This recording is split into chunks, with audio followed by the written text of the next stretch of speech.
I've longed for this day. Here I am, married to an older, overweight woman for money. Yet now, as we held each other close, I found myself enveloped by the warmth and softness of her skin. Unable to suppress the feelings welling up inside me, I released them onto her. My name is Mike Harrison. I'm a 23-year-old entry-level corporate employee. I graduated from college just a year ago. I've been doing reasonably well at my current job, and I haven't made any major mistakes. But there's one big problem. It's my scholarship repayment. My parents fell and were injured just before I went to college, so I had to go through college without their financial support. As a result, scholarship repayments weighed heavily on each month, approximately $300 a month.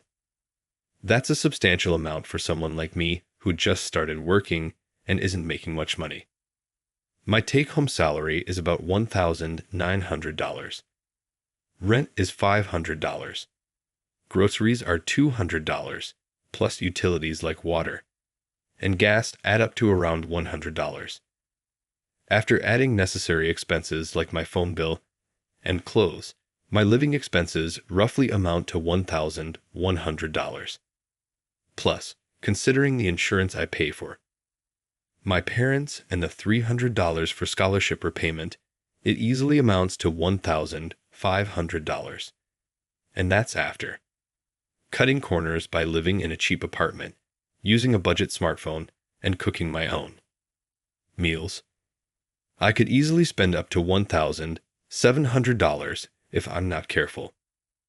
I tried to save whatever is left over, but unexpected expenses came up occasionally, and my bank balance rarely increased.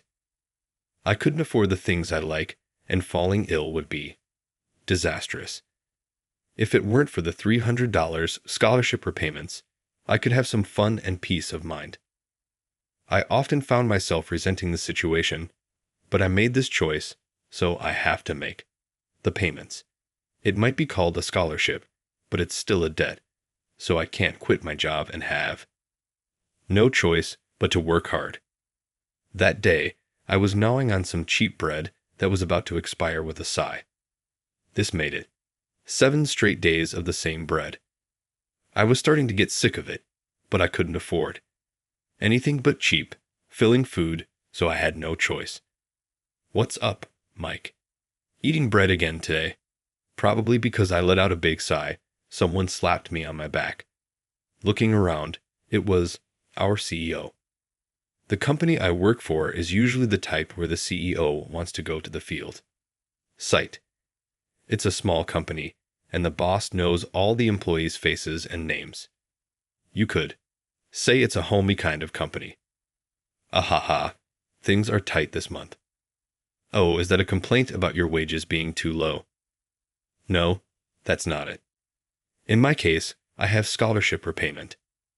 The boss seemed to understand and nodded, clearing up the misunderstanding. I was the only one who joined the company last year and this year, so I had no close peers or juniors. That's why occasionally the boss or my supervisor would come over to chat like this, and all I could do was give a wry smile because, in simple terms, I was saying I'm having a tough time because I'm in the middle of repaying a debt. Well, no one could help me with that.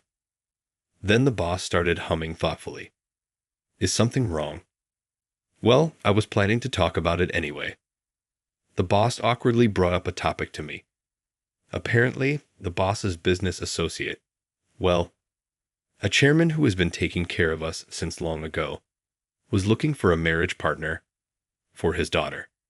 The daughter is turning 40 this year. Honestly, even with matchmaking dates, she couldn't seem to find a partner. She really wanted to get married and even said, "If you marry me, I'll give you all my savings." So because of his reputation, the boss brought the issue up with me. To be honest, she's nearly twice my age. She's 40 this year, and I don't think children are on the table. That's why I wanted to just go through the motions of discussing it. The boss said there was no need for me to take it, of course. I had no intention of doing it. After all, I had never met this person, and I love kids, so I wanted to have children in the future. So I just thought of it as a performance for the sake of the CEO's reputation to show that I'd heard him out. I was supposed to have accepted it as that. At least, I thought so. What? Mom collapse. That night, I received a phone call. My mom, who had been sick, had collapsed and was admitted to the hospital. My dad's income had decreased due to the after effects of an injury, and there's almost no savings left at home. Without money to cover until the insurance came through, I impulsively transferred my meager savings to my parents. As it turned out, my mom's life wasn't in danger, but this incident put not only my scholarship but also my livelihood in jeopardy. What should I do? Looking at my nearly zero balance, I fell into despair. I should have consulted with a local authority if I thought clearly, but I wasn't thinking straight at the time, and before I knew it, I was contacting the boss. 2 days later, on my day off, I was invited to an upscale traditional restaurant. I never thought I would visit such a place in my lifetime, but today was the day to meet the chairman's daughter. So that's why I, a commoner, am here. It's formally a matchmaking date, but I had already decided to marry her. I didn't have money, and I needed money immediately to help my parents. If it's for that, marrying someone I don't even love was a small price to pay. She's a 40-year-old woman. I would just think of it as living with an aunt from my family. That's what I was thinking. Nice to meet you. I'm Jane Watson, she said. Pleased to meet you, I replied. The woman I decided to marry was absurdly, well, no offense, but she was obese. She must have been wearing nice clothes, but they seemed ready to burst at the seams, and fat was spilling out here and there. Honestly, I was taken aback. I wondered how one would have to eat or live to end up with such a figure. She was beyond belief, but I couldn't turn back now. I'm Mike Harrison. Nice to meet you. Let's drop the formalities. It's too formal, she said. It seemed that Jane had a strong personality, and I was incredibly anxious about whether I could handle this in the long run. In the end, everything proceeded smoothly, and we decided to live together. I was used to living alone, but my old renowned apartment was indeed too small for 2 people. Plus, she's the chairman's daughter. As expected, Jane took care of all the living expenses, and I ended up moving into a high-end apartment. The view was great. It was spacious. It was the best. I was a bit apprehensive about living with someone else, but we weren't close even if we were a couple. It seemed she didn't expect my love either, and she even said, "You can think of me as a family aunt, and we'll have separate bedrooms. Thank you for marrying me." The day after we finished moving, we submitted our marriage form. I started my own household, but it didn't feel real at all. Thanks to Jane, I didn't have to worry about money, and I could live in a nice house. But I decided to think of it as living in a shared house and take care of my own stuff. I've been quite reliant on Jane financially. I thought I should at least try to live independently. Good morning, Mike. Breakfast is ready. Surprisingly, Jane was quite a homely person. Her cooking skills were on par with an average person like me, and she seemed to really enjoy doing all the household chores. She did mess up sometimes, but it was nothing more than laughable. Her homemaking skills were hardly what you'd expect from a lady of her standing. Why is it so much fun when it's the same thing day after day? It seemed to me that she was doing so many things with a twinkle in her eye. What surprised me the most was her cooking. I had assumed the servings would be XXL-sized, but she never made more than enough to fill me up, and she didn't eat that much either. I'd initially thought she was a big eater, but that didn't seem to be the case. You know, my dad is overprotective of me. I think it's because my mom passed away early, but he has a maid do everything for me, so I can't do the things I want to. And he always serves me so much food. Since the maid went through the trouble of making it, I always tried to eat it all. She told me one day while we were having a beer on our day off. It seemed that she had been brought up with an excessive amount of care, and it was a burden to her. I thought the only way to escape from my father's hold was to get married. But look at me, right? I couldn't find a partner, so I had no choice but to use money. I'm sorry to have saddled you with a woman like me. When the dust settles, you can divorce me if you want. Please just let me stay by your side for a while. Jane, looking quite apologetic, said this to me. Regardless of the situation, Jane was always calm, able to see things objectively, and I felt that, as a human being, she was a woman with a strong core. Perhaps her weight gain was also due to parental oppression. Jane has been prepared to be discarded by me someday. That's why. She's living this free lifestyle now, her eyes sparkling. The first feeling I had for her was sympathy. I was able to live freely because my parents were laissez-faire, but she didn't have that luxury. If being with me allows her to be free, even if just for a bit, I wanted to support her. Although in the current situation, I was the one being supported. But it would be a lie to say that I had no affection for her. Jane was what you might call an inclusive woman. She'd console me when I made a mistake at work or was feeling down. I felt a maternal presence from her. I guess I felt incredibly at ease. I wanted to be by her side, and before I knew it, I was in love with her. Seeing Jane trying new things, sometimes failing, sometimes succeeding, and being overjoyed. Jane, despite her appearance, was very beautiful. So much so that I didn't care about her physical appearance. And then 5 years passed. Jane and I hadn't divorced. Instead, we had become a very lively couple. When we walked around town, passers-by couldn't help but look our way.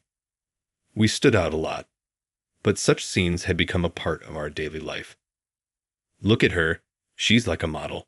She's gorgeous. A group of high school girls giggled and chattered as they passed by us. Hearing their voices, Jane shrugged and said, "I'm a bit too old to be a model, don't you think?" Yes, the person the high school girls had complimented as a model was Jane. Now, Jane exuded a mature aura and beauty, elegantly wearing a tight skirt and high heels. Why did this happen? In short, living with me liberated her from stress, reduced her food intake, and household chores made her move around more. She naturally lost weight. Not only that, she even started going to the gym, saying, "I was worried about doing intense exercise before." And before we knew it, she acquired a truly beautiful figure. You wouldn't believe she was 45. In fact, I now look bare in comparison. Scenes like this reminded me once again of the horror of stress. But sometime later, Jane became bedridden. She stopped going to the gym and even struggled with meals.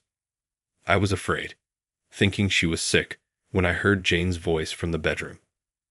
We basically sleep in the same bedroom now, but when we want to be alone or are unwell, we use the beds in our separate rooms. Lately, Jane had been spending all her time in her own room. "Mike, I have something important to discuss with you." "Oh, okay." Jane's frail voice. She mentioned going to the hospital today. Could it be a serious illness? With shaking hands, I braced myself and entered her bedroom. I would try not to be surprised no matter what she told me. I was sure she was the one suffering. Entering the bedroom, I found Jane lying down, looking in pain. Seeing her slowly sitting up, I couldn't help but ask in a voice close to tears, "Are you okay?" Shoot, I didn't want to make her worry. Biting my lip, I regretted my words. Seeing my reaction, Jane said, "I'm sorry to worry you. I went for a checkup today, had them look inside me." Then, she handed me a picture printed in black and white with a small circle marked on it. Inside the circled area, there was a small dot. "Wait, is this?" "Yes, It's an echograph. I knew what Jane was trying to say. So this meant, I'm pregnant. What? Really? I let out a stunned exclamation. Of course, Jane and I had shared nights together, so there was a possibility. But I was sure the chance of a natural pregnancy at 45 was about 1%. The doctor said it was a miracle. Jane revealed with tears of joy welling up in her eyes. It turned out that all the recent discomfort she had been experiencing was morning sickness, and there was nothing else wrong with her health. I had given up on having a child, but knowing that our baby, is growing inside me, I'm so happy.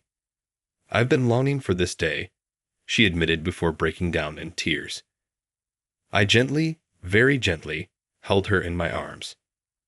I could feel her warmth and hear her heartbeat, and I found myself tearing up too. Thank you, Jane. Truly, thank you. I am so happy right now. We two, both of us grown adults, wailed pitifully. Sure, there are risks associated with late-life pregnancy, and undoubtedly we're about to face all sorts of challenges. But none of that matters now. All we want is to share the joy of welcoming this new life. Our thoughts turn to the even happier future that's sure to come.